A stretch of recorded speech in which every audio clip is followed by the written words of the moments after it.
Hello dear students, welcome to our YouTube channel Desire of Physics. बच्चों, आज के lecture में हम लोग मॉड्यूल के न्यूटन्स लॉज ऑफ मोशन का PS1 डिस्कस करेंगे। जो भी डाउट आपका PS1 में होगा वो इस लेक्चर को लास्ट तक देखने के बाद पूरा का पूरा क्लियर हो जाने वाला है। कोई भी डाउट नहीं बचेगा।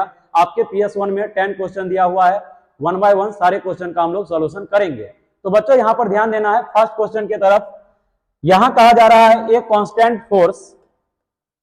a constant retardating force of 50 Newton is applied to a body of mass 20 kg। यानी यहां पर कहा जा रहा है एक बॉडी है, ये बॉडी रहा, इसका मास है 20 kg, इसके ऊपर रिटार्डेटिंग फोर्स ऑफ 50 न्यूटन। रिटार्डेटिंग फोर्स कहने का मतलब क्या है? वो फोर्स जो मोशन का अपोज करेगा। यानी अगर ऑब्जेक्ट इस डायरेक्शन में जा रहा है तो ये फोर्स इसके अपोजिट डायरेक्शन में काम कर रहा है, F इक्वल टू 50 न्यूटन। आगे कहा जा रहा है moving initially with speed of 15 metre पर सेकेंड। यानी इनिशियल स्पीड ऑब्जेक्ट का दिया हुआ है 15 मीटर पर second. What time does the body take to stop? तो आपसे सवाल किया जा रहा है कितने टाइम के बाद ये बॉडी रुक जाएगा। तो बच्चों यहां पर हम लोग क्या करेंगे? Newton second law F equal to ma का यूज करेंगे। आपके सवाल में F का वैल्यू गिवन है 50 न्यूटन, मास ऑफ ऑब्जेक्ट भी गिवन है 20 kg। आपके सवाल में A का वैल्यू नहीं दिया गया है, लेकिन आपको बताया गया है एक्सेलरेशन क्या है, तो rate of change of velocity. तो आप यहां पर यूज कर लेंगे F equal to m into v minus u upon t। F का वैल्यू 50, डायरेक्शन के वजह से आप माइनस का साइन लगा दोगे, equal to mass of object 20 kg। भी बोला जा रहा है ऑब्जेक्ट रेस्ट में आना चाहिए, तो रेस्ट में आने के लिए आप भी का वैल्यू 0 कर देंगे, 0 माइनस u का वैल्यू है यहाँ पे 15 अपॉन t। यहां से ये 0 कैंसिल हो जाएगा। आप अगले स्टेप में लिख सकते हैं t इक्वल टू -30 अपॉन -5। यहां से आप इसको कैंसिल करेंगे, t इक्वल टू आ जाएगा 6 सेकेंड। यानी इस बॉडी को रेस्ट में आने में 6 सेकंड लगेगा। तो बच्चों ये बिल्कुल आसान सवाल था, जिसमें कहा जा रहा था एक बॉडी के ऊपर 50 न्यूटन का रिटार्डेटिंग फोर्स काम कर रहा है, जो इसके स्पीड को कम करेगा, जिसके कारण ये स्टॉप हो जाएगा। तो कितने टाइम में स्टॉप होगा ये बताना था। तो जवाब आ गया अपने पास 6 सेकंड। आई होप कि आपको ये आसान सा सवाल समझ में आया होगा। हम लोग चलते हैं नेक्स्ट क्वेश्चन के तरफ। अब देखिएगा सेकेंड क्वेश्चन में कहा जा रहा है एक constant force acting on a body of mass 3 kg changes its speed from 2 metre पर सेकेंड टू 3.5 मीटर पर सेकेंड इन 25 सेकेंड। यानी यहां पर कहा जा रहा है एक बॉडी के ऊपर कांस्टेंट फोर्स लग रहा है, उस कांस्टेंट फोर्स के वजह से बॉडी का स्पीड आप अगर ध्यान दे रहे होंगे तो इंक्रीज कर गया है, क्योंकि यहां पर इनिशियल स्पीड है u इक्वल टू 2 मीटर पर second. After 25 second, after 25 second इसी ऑब्जेक्ट का स्पीड हो गया है 3.5 मीटर पर सेकेंड। स्पीड इंक्रीज कर रहा है, मतलब आप कह सकते हैं कि ये फोर्स मोशन के डायरेक्शन में ही है। आगे देखिए, direction of the motion of the body, what is the magnitude and direction of the force. तो आपको बताना है फोर्स का मैग्नीट्यूड क्या होगा और डायरेक्शन क्या होगा। तो डायरेक्शन तो पहले ही साफ साफ पता चल रहा है, यहां पे ऑब्जेक्ट का वेलोसिटी इंक्रीज किया है, यानी डायरेक्शन ऑफ फोर्स मोशन के डायरेक्शन में ही हो जाएगा। अब यहां पे आपको मैग्नीट्यूड फाइंड करना है। फिर से आप एक बार चल दीजिए न्यूटन सेकेंड लॉ की तरफ, F equal to m a. फिर से आपको F equal to m, a का value v minus u upon T लिखेंगे। अब सभी वैल्यू को आप पुट कर देंगे। F इक्वल टू m आपका गिवन है 3 kg, 3 v का वैल्यू है 3.5 माइनस u का वैल्यू भी गिवन है 2 मीटर पर सेकेंड अपॉन t 25। अब इसी को सॉल्व कर लेना है, तो यहां से आ जाएगा F इक्वल टू 3 इंटू, इसको घटा दिया जाएगा यहाँ पे 1.5 अपॉन आ जाएगा 25, ये आ जाएगा। इसको आप सॉल्व करोगे जवाब मिलेगा। तो यहां से अपने पास क्या आ जाएगा?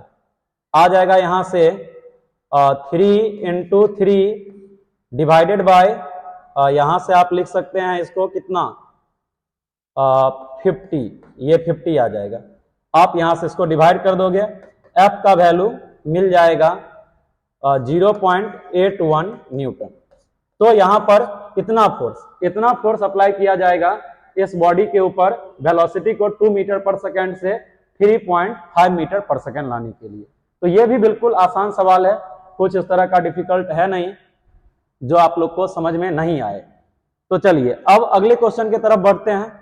यहां पे देखिएगा, इस क्वेश्चन में कहा जा रहा है ए body of mass 5 kg is acted upon bye 2 perpendicular forces 8 Newton and 6 Newton, find magnitude and direction of the acceleration. यहां पे कहा जा रहा है एक बॉडी के ऊपर 2 परपेंडिकुलर फोर्स लग रहा है।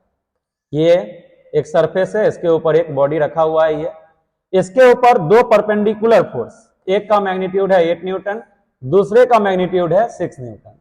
ये 8 न्यूटन का फोर्स है और ये 6 न्यूटन का फोर्स है। अब आपसे सवाल किया जा रहा है find magnitude and direction of the acceleration. तो आपको एक्सेलरेशन का मैग्नीट्यूड बताना और डायरेक्शन भी बताना है। तो यहां पर हम लोग फिर से सेकंड लॉ का ही यूज करेंगे, F इक्वल टू ma। अब यहां पर F कौन सा यूज करेंगे? क्या आप 6 न्यूटन का यूज करेंगे? नहीं। क्या आप 8 न्यूटन का यूज करेंगे? बिल्कुल नहीं। आपको दोनों का रिजल्टेंट यूज करना होगा। तो यहां पर 2 परपेंडिकुलर फोर्स है, इन दोनों का रिजल्टेंट इस डायरेक्शन में आ जाएगा √6 का स्क्वायर प्लस 8 का स्क्वायर, जो किसके इक्वल आ जाएगा बोल दीजिए, 10 न्यूटन के इक्वल आ जाएगा। अब आप यहां पर यूज कर लीजिए फोर्स 10 न्यूटन, मास गिवन है 5 kg, ए आपको फाइंड करना है। तो बच्चों यहां से ए का वैल्यू आ जाएगा 2 मीटर पर सेकेंड स्क्वायर, 2 मीटर पर सेकेंड स्क्वायर। अब आपको यह भी बताना है कि डायरेक्शन क्या होगा। तो डायरेक्शन के लिए मान लीजिए ये वाला एंगल है अल्फा, आपको इस अल्फा को फाइंड कर लेना है। तो अल्फा कैसे फाइंड करोगे? तो tan alpha equal to perpendicular by base, यहां से आ जाएगा 3/4। तो आप कह सकते हैं कि अल्फा इक्वल टू हो जाएगा 37 डिग्री फ्रॉम 8 न्यूटन। ये जो हम लोग अल्फा कंसीडर किए थे वो 8 न्यूटन से कंसीडर किए थे, तो 30 डिग्री का एंगल फॉर्म करेगा ये 8 न्यूटन के फोर्स से। तो यहां पर आपसे ये पूछा जा रहा था कि एक बॉडी के ऊपर 2 परपेंडिकुलर फोर्स 8 न्यूटन और 6 न्यूटन का 2 परपेंडिकुलर फोर्स अप्लाई किया गया है, तो बॉडी का एक्सेलरेशन क्या होगा और एक्सेलरेशन का डायरेक्शन क्या होगा। तो यहां पर आपने देखा 6 और 8 का रिजल्टेंट फोर्स 10 न्यूटन आ जाएगा, यानी बॉडी के ऊपर जो नेट फोर्स लग रहा है वो 10 न्यूटन का है। तो यहां से 10 equal to 5 mass of object use कर लेंगे इनटू ए, तो ए इक्वल टू आ जाएगा 2 मीटर पर सेकेंड और डायरेक्शन होगा 30 डिग्री फ्रॉम 8 न्यूटन। चलिए अगला सवाल है यहां पर, a ball of mass 1 kg dropped from 9.8 metre height strikes the ground and rebounds to a height 4.9 meter. If time of contact between ball and ground is 0.1 second, then find impulse and average force acting on ball. तो क्या कहा जा रहा है आपके सवाल में? यहां पर कहा जा रहा है ये ग्राउंड रहा अपना, ग्राउंड से 9.8 मीटर हाइट से 9.8 मीटर हाइट से एक बॉल को ड्रॉप किया जा रहा है। 9.8 मीटर हाइट से एक बॉल को ड्रॉप किया जा रहा है। जब बॉल को ड्रॉप किया जाएगा तो इनिशियल वेलोसिटी ऑफ बॉल 0 होगा। अब कहा जा रहा है स्ट्राइक करने के बाद, यहां पे स्ट्राइक करने के बाद, यहां पर मान लीजिए ये स्ट्राइक किया v1 वेलोसिटी से, यहां से ये बैक आ गया है 4.9 मीटर तक, 4.9 मीटर हाइट तक ये रिटर्न आ गया है। मान लीजिए रिटर्निंग वेलोसिटी इसका है v2। तो आपको यहां पे बताना है कि इंपल्स क्या होगा, इंपल्स और एवरेज फोर्स बॉल के ऊपर कितना लगेगा। तो इंपल्स इक्वल टू हम लोग क्या पढ़ रखे हैं, impulse equal to change in momentum, change in momentum, momentum impulse equal to लिखेंगे चेंज इन मोमेंटम। यानी I equal to delta p. Delta p कहने का मतलब क्या, फाइनल मोमेंटम यानी mv2 minus initial momentum mv1। आप यहां पे m को कॉमन कर लेंगे, आ जाएगा v2 माइनस v1। अब आपको करना क्या है, इस इक्वेशन में मास ऑफ ऑब्जेक्ट तो गिवन है 1 kg, v2 और v1 का वैल्यू फाइंड करना होगा, जो यहां पर इंफॉर्मेशन दिया गया है। इस इंफॉर्मेशन का यूज करके v2 और v1 का वैल्यू फाइंड कर लेना है। तो यहां पे हम लोग क्या करेंगे, ड्रॉप किया गया है, आपको मोशन इक्वेशन लगाना होगा, v square equal to u square plus 2gh। यहां पे इनिशियल वेलोसिटी 0 है, v आप v1 कंसीडर किए हैं, v1 इक्वल टू आ जाएगा √2, g का वैल्यू 9.8, हाइट भी आपका 9.8 है। तो यहां से आप कह सकते हैं कि v1 इक्वल टू हो जाएगा 9.8 √2 मीटर पर सेकेंड। सिमिलरली आपको v2 भी फाइंड कर लेना है फॉर v2। तो v2 के लिए भी हम लोग यही इक्वेशन का यूज करेंगे। तो यहां पर क्या लिखेंगे, v2 का square v square equal to u square minus 2gh, क्योंकि डाउनवर्ड के लिए आप प्लस 2gh का यूज किए हैं, तो अपवर्ड के लिए माइनस 2gh का यूज करना होगा। अब यहां पे फाइनल वेलोसिटी को आपको 0 कर देना है, और ये v2 जो है ये इनिशियल हो जाएगा, क्योंकि इसी वेलोसिटी से ये रिबाउंड आएगा, यहां से रिटर्न बैक आएगा। तो आप लिखेंगे 0 का स्क्वायर इक्वल टू v2 का स्क्वायर माइनस 2gh। अब सबका वैल्यू आप पुट कर देंगे, v2 इक्वल टू √2, g का वैल्यू 9.8, हाइट दिया हुआ है 4.9। यहां से सॉल्व करने के बाद आप लिखेंगे इसका वैल्यू 9.8 मीटर पर सेकेंड, यानी जिस वेलोसिटी से बॉल रिटर्न होगा वो वेलोसिटी होगा 9.8 मीटर पर सेकेंड। अब सभी वैल्यू को यहां पे पुट कर देना है, I equal to m, mass of object 1 kg है, ये 1 हो जाएगा। v2 यहां पर आप फाइंड कर लिए हैं, v2 9.8। अब देखिए एक और चीज आपको यहां पर यूज करना होगा, आप v2 को अगर पॉजिटिव साइन के साथ यूज कर रहे हैं तो v1 के लिए आप निगेटिव साइन का यूज करेंगे, तो माइनस माइनस क्या हो जाएगा प्लस 9.8 √2। अब यहां से इसको जोड़ देना है, तो I इक्वल टू आ जाएगा अपने पास 9.8 कॉमन ही आ जाएगा, इनटू √2 का वैल्यू देने के बाद 2.41। ये आपका इंपल्स आ गया, और जब इंपल्स आ गया है तो आप फोर्स भी फाइंड कर सकते हैं, क्योंकि I इक्वल टू लिखते हैं हम लोग F इंटू टी। तो यहां से F इक्वल टू क्या लिखेंगे, I का वैल्यू ये यहां पर आपको मिला हुआ है I अपॉन टी, ये वैल्यू यहां पे पुट कर देंगे, कैलकुलेट करेंगे, आपका जवाब आपके सामने होगा। तो इस क्वेश्चन को एक बार हम लोग फिर से देखेंगे। यहां पे कहा जा रहा था एक बॉल को 9.8 मीटर से ड्रॉप किया गया है, ड्रॉप करने के बाद ये फिर से यहां पे सरफेस से टकराने के बाद 4.9 मीटर तक रिटर्न आ गया है। तो आपको बताना था इंपल्स क्या होगा, यहां पर जो इंपल्स जनरेट होगा बॉल के ऊपर वो इंपल्स का वैल्यू बताना था। तो इंपल्स इक्वल टू लिखते हैं हम लोग change in momentum. Change in momentum कहने का मतलब final momentum minus initial momentum. सभी का वैल्यू यहां पर फाइंड कर लिए, जो भी इंफॉर्मेशन दिया हुआ था मोशन इक्वेशन का यूज किया गया। v1 इक्वल टू आया 9.8 √2 मीटर पर सेकेंड, एंड v2 का वैल्यू आया 9.8 मीटर पर सेकेंड, उसी मोशन इक्वेशन से दोनों का वैल्यू यहां पे पुट कर दिया गया। ये अपना इंपल्स हो गया। अब इंपल्स अपॉन टी, टी का वैल्यू क्वेश्चन में दिया हुआ है 0.1 सेकेंड, तो ये आपका इंपल्स है, यहां से आप फाइंड कर लेंगे फोर्स। तो आसान सवाल था, ये भी एक आसान सवाल जो आप आराम से कर सकते थे। चलिए 5 नंबर क्वेश्चन में कहा जा रहा है a machine gun fires a bullet of mass 50 gram with velocity 1000 metre पर सेकेंड, यानी मास ऑफ बुलेट दिया हुआ यहां पे, mass of bullet equal to दिया हुआ है 50 ग्राम। आप इसको केजी में बदल लेंगे, into 10 to the power -3 kg. Velocity given है 1000 मीटर पर second.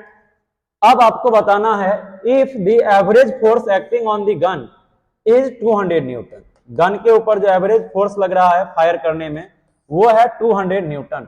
Then find out the maximum number of bullet fired per minute. यानी पर मिनट कितना बुलेट फायर होगा ये आपको बताना है। बिल्कुल आसान सवाल है। क्या लिखेंगे? F equal to rate of change of momentum mv by t, और आपको मल्टीप्लाई कर देना है n से, n नंबर ऑफ बुलेट के लिए। तो यहां से आप फोर्स का वैल्यू पुट कर दीजिए इसमें, 200 गिवन है, मास ऑफ बुलेट भी गिवन है 50 इंटू 10⁻³ इंटू वेलोसिटी गिवन है यहां पे 100 मीटर पर सेकेंड, 100 मीटर पर सेकेंड। आपको बताना है bullet fired per minute, maximum number of bullet per minute, पर मिनट का आप यूज कर लेंगे, पर मिनट कहने का मतलब 60 सेकेंड, और इनटू यहां पे n है, n ही आपको फाइंड करना है। ये 0 और अच्छा होगा कि हम लोग ये और ये कैंसिल हो जाएगा, यहां पे ये अपने पास बचा हुआ है 60, तो यहां से आप लिखेंगे n इक्वल टू यहां से आ जाएगा 12 इंटू 10⁻³ डिवाइडेड बाय 5, तो 5 से आपको डिवाइड कर देना है, तो ये आ जाएगा अपने पास 24 यानी 240 बुलेट यहां पर निकलेगा। एक आप मिस्टेक कर रहे हैं, यहां पे ये 1000, तो ये और ये आपका कैंसिल हो जाएगा। अब यहां पे ये क्या हो जाएगा 6 इंटू 12 डिवाइडेड बाय 5, और ये हो जाएगा 100, तो यहां से आप लिखेंगे 240। एक बार और देख लीजिए, यहां पर कहा जा रहा है a machine gun fires a bullet of 50 gram with velocity 1000 metre पर second, if average force acting on gun is 200 newton, then find out the maximum number of bullet fired per minute. तो F equal to mv upon T लिखेंगे, into n से multiply कर देंगे, n यहां पर number of bullet हो जाएगा। F का वैल्यू गिवन है 200 न्यूटन यूज करेंगे, m का वैल्यू है 50 ग्राम, केजी में बदल लिया गया, इंटू v का वैल्यू है 1000 मीटर पर सेकेंड, यहां पर यूज कर दिया जाएगा। अब ये 30 और ये कैंसिल हो जाएगा, यहां पर ये 0 से 0 भी आप कैंसिल कर लेंगे, ये आ जाएगा 12 इंटू 100 लिख सकते हैं अपॉन 5। अब 5 से आप इसको कैंसिल कर देंगे 20, और यहां से आ जाएगा 240, यानी पर मिनट 240 बुलेट गन से निकलेगा। चलिए ठीक है। अगले सवाल में देखिएगा, यहां पे कहा जा रहा है ए मशीन गन, यहां पे गन होना चाहिए था, a machine gun of mass 20 kg, it fires 35 gram bullets a the rate of 400 bullet per minute, यानी पर मिनट में कितना बुलेट को ये फायर कर रहा है, 400 बुलेट को फायर कर रहा है, विथ स्पीड 400 मीटर पर सेकेंड। आगे कहा जा रहा है what average force must be applied to the gun to keep it in position, यानी यहां पे कहा जा रहा है एक गन है जिसका मास दिया हुआ है 20 kg, ये 35 ग्राम का बुलेट पर मिनट में 400 बुलेट को ये फायर कर रहा है। तो आपको ये बताना है कि गन को होल्ड रखने के लिए एवरेज कितना फोर्स लगेगा, उस फोर्स का वैल्यू आपको बताना है। तो ये भी पिछले क्वेश्चन के जैसा ही है, सेम इक्वेशन यूज कर देना है आपको, F equal to n into mv by t. यहां से F आपको फाइंड करना है, n का वैल्यू गिवन है 400 पर मिनट, यानी टाइम का वैल्यू भी गिवन है 60, इंटू मास ऑफ बुलेट ग्राम में है, केजी में बदलेंगे 35 इंटू 10⁻³ वेलोसिटी भी गिवन है 400। यहां पर आपको अब सॉल्व कर लेना है इसको, 0 से 0 कैंसिल हो जाएगा, ये 30 ये 30 भी कैंसिल हो जाएगा, आ जाएगा अपने पास यहां पे F equal to 4 into 4 16/6 into 35। अब आप यहां से इसको लिख सकते हैं F equal to 8/3 into 35 newton. इसको सॉल्व करेंगे, आपका जवाब आपके सामने होगा। तो इतना एवरेज फोर्स लगाना होगा, इतना एवरेज फोर्स आपको लगाना होगा गन को उसी पोजीशन में होल्ड करने के लिए। ये भी एक आसान सवाल ही है, जो सीधा न्यूटन सेकेंड लॉ का जो फॉर्मूला है F equal to rate of change in momentum into n number of bullet, इसका यूज करके आप फाइंड कर सकते थे। चलिए 7 नंबर क्वेश्चन में कहा जा रहा है a force of 10 newton acts on a body for 3 microsecond. 3 microsecond कहने का मतलब क्या है? 3 into 10 to the power minus 6 second. 3 microsecond time यहाँ पे गिवन है, टाइम 3 माइक्रोसेकेंड मतलब 3 into 10 to the power minus 6 second. आगे देखिए, if mass of body is 5 gram calculate the impulse and change in velocity. तो इम्पल्स फिर से आपको फाइंड करना है, मास दिया हुआ है 5 ग्राम इक्वल टू आप लिखेंगे 5 into 10 to the power minus 3 kg।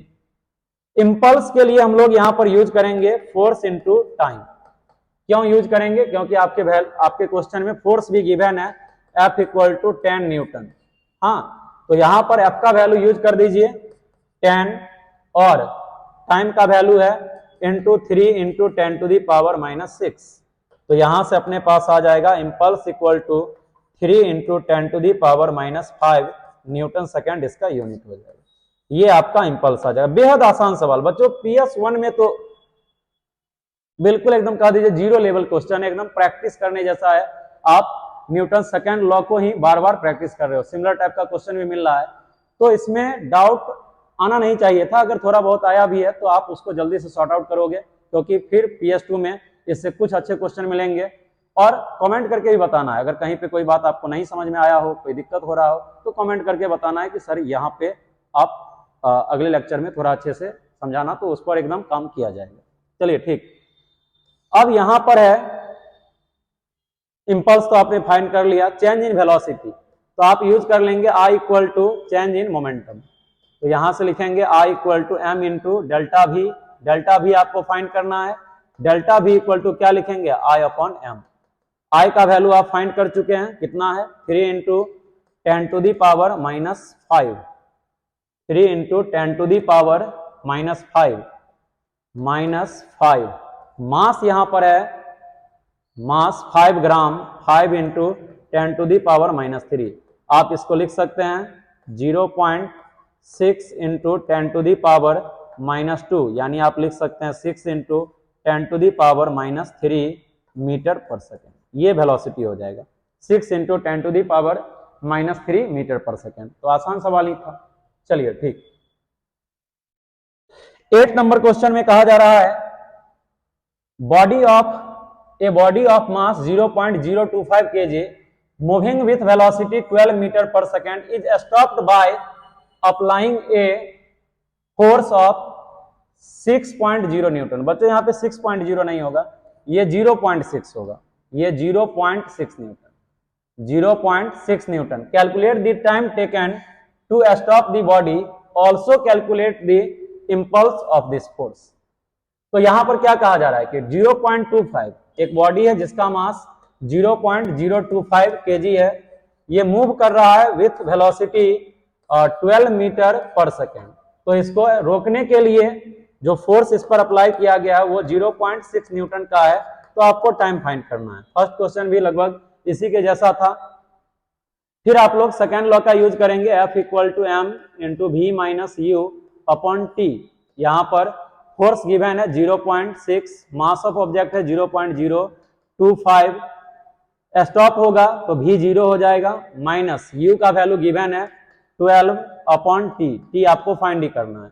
और यहां पर जो फोर्स काम कर रहा है ये भी रिटार्डेटिंग फोर्स होगा, तो आप यहां पे माइनस साइन का यूज कर लेंगे। अब यहां से देखिए, ये पॉइंट हटाइए 0, 6 से ये 12 2 टाइम में कैंसिल हो जाएगा।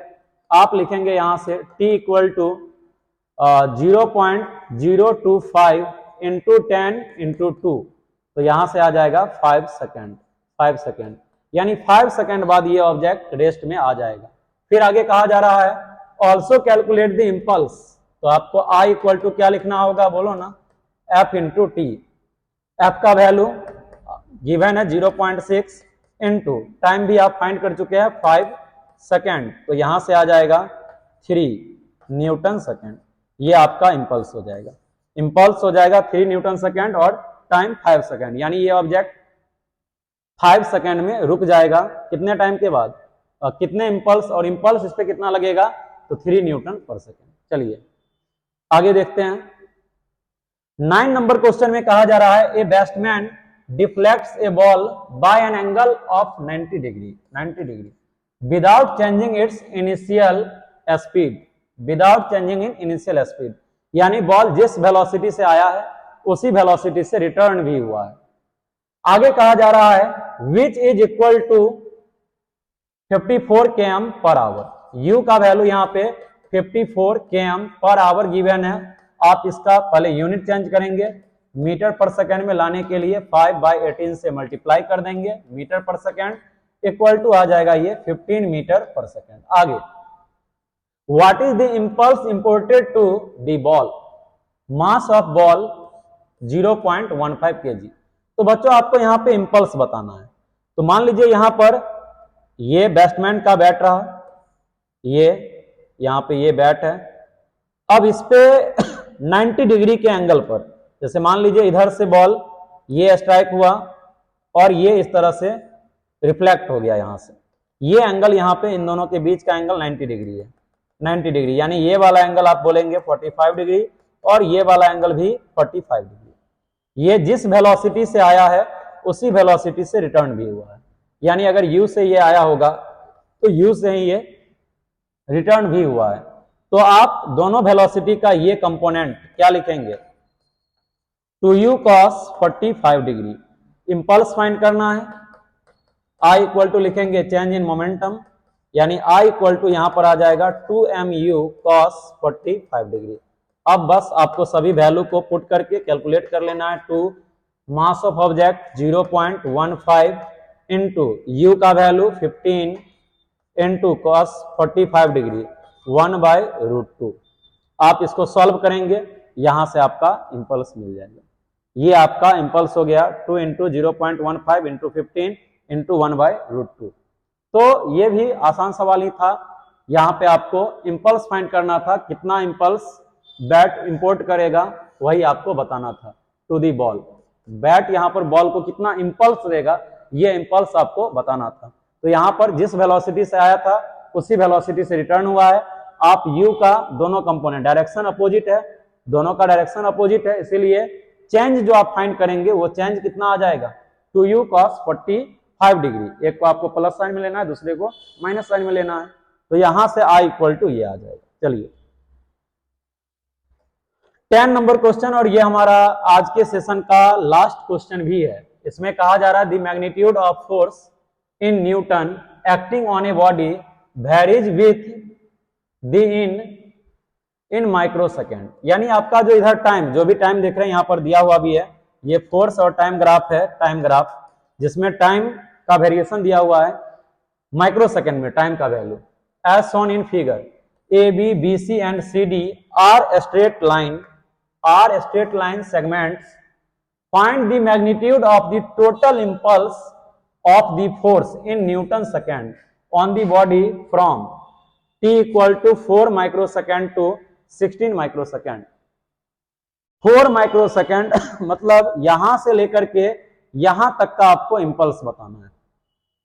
तो बच्चों जब भी फोर्स टाइम ग्राफ से हम लोग को इंपल्स फाइंड करना होगा तो हम लोग उसके अंदर का टोटल एरिया फाइंड करेंगे। यानी यहां पर हम लोग ये लिखेंगे I equal to area under FT graph. FT graph का आपको एरिया फाइंड कर लेना है। तो यहां पर आप एरिया फाइंड करेंगे 4 सेकेंड से लेकर के 16 सेकेंड तक। तो पहले देखिए इधर एक ट्राइप्रिज्म बन रहा है, तो पहले ट्राइप्रिज्म का एरिया हम लोग यूज कर लेंगे। क्या आ जाएगा, half into sum of parallel side. एक पैरेलल साइड है आपका 800 प्लस दूसरा पैरेलल साइड है 200 इनटू ये वाला साइड आ जाएगा। ये साइड देख लीजिए यहाँ पे 2 माइक्रो है, 10⁻⁻⁶ माइक्रो के लिए, प्लस इधर आपका एक ट्रायंगल फॉर्म हो रहा है, हाफ इंटू बेस कितना हो जाएगा देख लीजिए 10 माइक्रो हो जाएगा, 10⁻⁻⁶ इनटू हाइट 800 आ जाएगा। अब आपको इसी को सॉल्व कर लेना है। तो यहां पे आ जाएगा अपने पास I इक्वल टू ये देख लीजिए यहाँ पे कितना आ जाएगा 1000/2। ये 2 और 2 कैंसिल ही कर दीजिए, टेंशन ही खत्म होगा। तो 1000 इंटू 10⁻⁻⁶ -6 प्लस, यहां पे भी देख लीजिए ये 5 से कैंसिल हो जाएगा, यहां पे आ जाएगा इसको आप लिख सकते हैं 4 इंटू 10⁻³ इंटू 10⁻⁻6।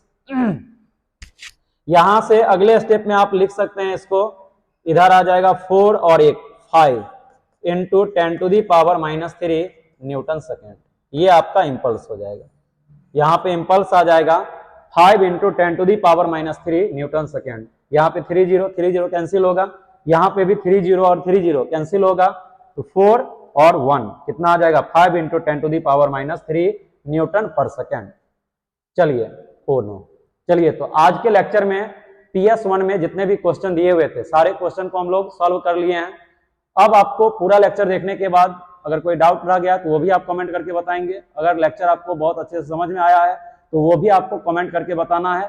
और बच्चों अभी जो चल रहा है ना, हमारे यहाँ का जो थोड़ा माहौल है वो फेस्टिवल टाइप वाला है, तो मेन प्रॉब्लम क्या होता है कि बच्चे जब क्लास में होते हैं तो बहुत ज्यादा फर्क नहीं होता है, जो क्लास के टॉपर होते हैं और जो क्लास में सबसे लास्ट में आते हैं, तो उन दोनों में बहुत बड़ा फर्क नहीं होता है, कोई मतलब बहुत बड़ा गैप नहीं होता है। एक थोड़ा सा होता है कि किन्हीं का नंबर ज्यादा आता है, किन्हीं का कम आता है, तो मेन फासला जो आता है वो इसी समय में आता है, जब आपका तबीयत खराब हो जाए, किसी दिन मौसम खराब हो जाए, कभी गर्मी बढ़ जाए तो कभी ठंडी बढ़ जाए, फेस्टिवल आ जाए, तो यहां पर अपने आप को बैलेंस करना बड़ा जरूरी होता है। अगर यहां पर आप डेविएट हो गए कि आज का काम कल कर लेंगे, परसों कर लेंगे, तो फिर आप रेस से बाहर हैं। आपको यहां पर बैलेंस करना होगा और यहां पर ही टाइम है जिसमें आपको एकदम पूरा डेडिकेशन के साथ रगड़ करके मेहनत करना है, तब जाकर के हम लोग अपने टारगेट की तरफ मूव कर पाएंगे। तो अभी बिल्कुल भी डेविएशन में नहीं जाना है। फेस्टिवल का क्या है, हर बार आता है, इस बार भी आया, अगले बार भी आएगा, तो रंग बना हुआ रहे आगे आने वाले दिनों में भी। उसके लिए आपको आज एकदम पागल की तरह मेहनत करना पड़ेगा। तो आप लगे रहिए, क्लास बंक नहीं करना है, जो भी वर्क दिया जा रहा है उस वर्क को अभी के अभी कंप्लीट कर लेना है, उसके बाद पूरे कॉन्फिडेंस के साथ घूमते रहना है। चलिए थैंक यू, कल फिर हम लोग मिलते हैं अगले PS के साथ। Thank you.